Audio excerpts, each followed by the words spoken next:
Comment peut-on être animé d'autant de haine du non-juif que ce genre d'individu, quoi. C'est-à-dire qu'on a le droit d'être vivre en France et de ne pas être juif. Il faut que ces petites associations et ces frappes, quand même, l'acceptent et le tolèrent. Moi, je suis venu avec une certaine curiosité de Dieudonné. Vous ne l'avez pas tout à fait satisfaite. Parce que quand même, quand je vois, si vous voulez, la carte de France... Je sais bien que vous n'êtes pas satisfaite. Quand je vois la carte de France... Quand je vois la carte de France... Mais je vais quand même terminer ma question. Quand je vois la carte de France avec un drapeau israélien, si vous voulez, qui serait un peu comme... qui l'envelopperait ou qui la recouvrirait, si vous voulez... Alors, pour l'instant, vous m'avez donné... Vous m'avez pour l'instant donné 2 points qui ne me paraissent pas très convaincants, si vous voulez. Le fait que vous ne puissiez pas vous exprimer dans les médias, qu'il ne me suffit pas, excusez-moi, à prouver la puissance du lobby sioniste. 2, c'était quoi le deuxième? Pardonnez-moi. J'ai oublié quel était le deuxième point.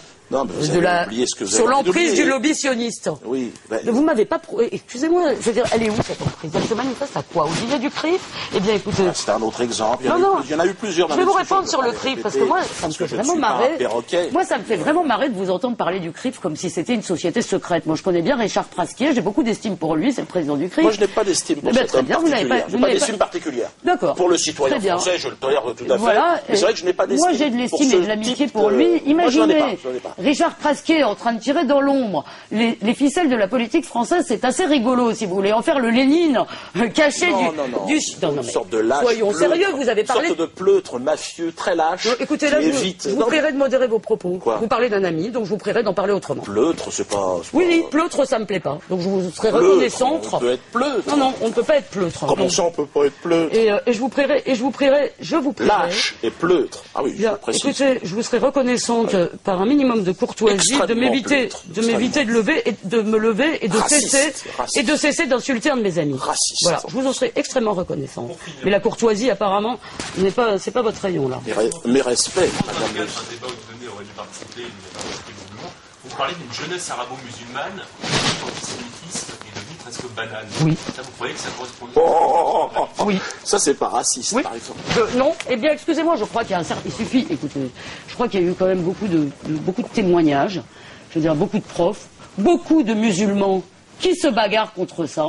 Et je vais vous citer d'ailleurs l'un des premiers intellectuels musulmans à avoir tiré la sonnette d'alarme, s'appelle Tarek Ramadan. Dieu sait que j'ai des désaccords avec Tarek Ramadan sur un certain nombre de choses. Je veux dire, je débat avec lui aussi.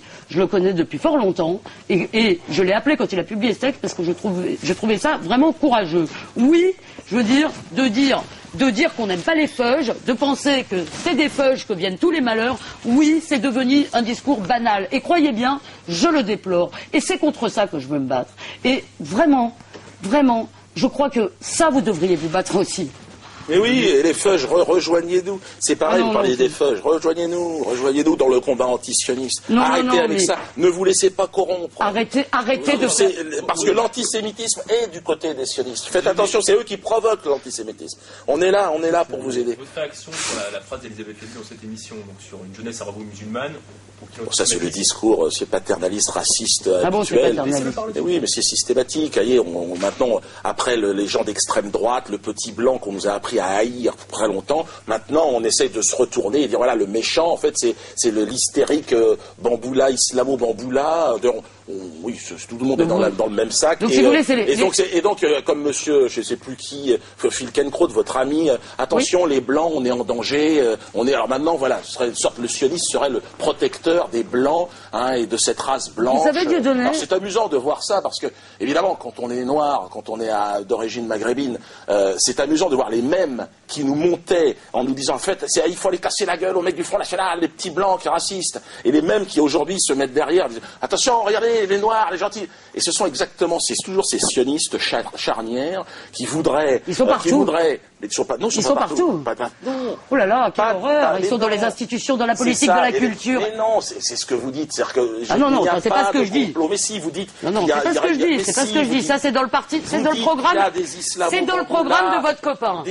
Ça, c'est dans le programme de votre copain Guassini. Des antisémites dans les quartiers. Écoutez, Dieudonné, moi, je suis venu et je vous fais... C'est bien d'être venu. Mais je vous respecte. Je ne dois rien parce que vous êtes venu. Je ne dois pas écouter non plus vos bêtises en permanence et sans avoir à y répondre. Je suis venu en pensant, si vous voulez, qu'on pouvait trouver un langage commun, mais franchement, je veux dire, j'en arrive à penser qu'effectivement, on ne peut pas trouver de langage commun. Avec les bambous, là. C'est marrant, hein. Vous voyez, moi, j'ai, disons que je vous prends suffisamment au sérieux pour avoir lu vos textes. Vous ne lisez rien, visiblement. Vous parlez d'Alain Finkielkraut, vous dites à peu près n'importe quoi sur ce qu'il dit. Je veux dire, vous déformez les propos de tout le monde. Vous déformez les propos de tout le monde. Et par ailleurs, je vous ai dit que je n'étais pas votre partenaire de sketch. D'accord, je ne suis pas venu pour faire un spectacle avec vous. Malheureusement, je ne suis pas venu pour faire un spectacle avec vous. Ah, alors la chute ne sera pas terrible, je crois que tout le monde l'aura compris, mais on aura bien rigolé. Merci Elisabeth. Surtout vous. Je vais donner une dernière question. Est-ce que vous approuvez les propos de M. Guasmi quand il dit que derrière chaque divorce, il y a un sioniste? Alors là, je trouve qu'il exagère. Un petit peu, pas tous les divorces. Non, je crois qu'il essaye de couvrir les Antillais de la liste. Parce que derrière chaque divorce, je crois qu'il y a un Antillais. Croyez-moi que les mecs sont quand même très chauds et j'en connais beaucoup. Je crois que là, il nous a fait une... C'est marrant, hein. On vous pose une question. C'est la réponse marrante, c'est la réponse plus sérieuse. On vous pose une question, vous ne savez pas répondre autrement que par une blague, hein. Ça vous emmerde, cette phrase. Ça vous emmerde surtout que parce qu'un sioniste derrière chaque divorce, ça, excusez-moi, tout le monde a entendu et tout le monde a compris. Vous avez compris quoi? Que c'était de la rhétorique antisémite. Voilà, tout simplement. C'est le socialisme des imbéciles. Il y a un sioniste, il y a un juif, derrière chaque divorce, si vous êtes c'est le socialisme des imbéciles. Écoutez, vous avez le droit de traiter M. Guasmi d'imbécile. Vous refusiez que je dise que M. Pasquier était pleutre, et là vous vous acceptiez de dire que l'autre c'est un imbécile. Alors là, c'est vrai, je reconnais que c'est un peu inégal. C'est un peu inégal, comme le sionisme. Mais moi j'aime défendre mes amis, qu'est-ce que vous voulez? Apparemment vous défendez pas tellement les vôtres.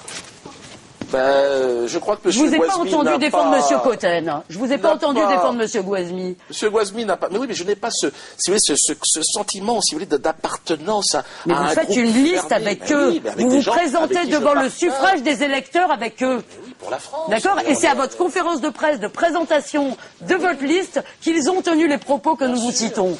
Donc je trouve... Vous essayez de vous en sortir par une pirouette. Excusez-moi, celle-là, elle ne marche pas.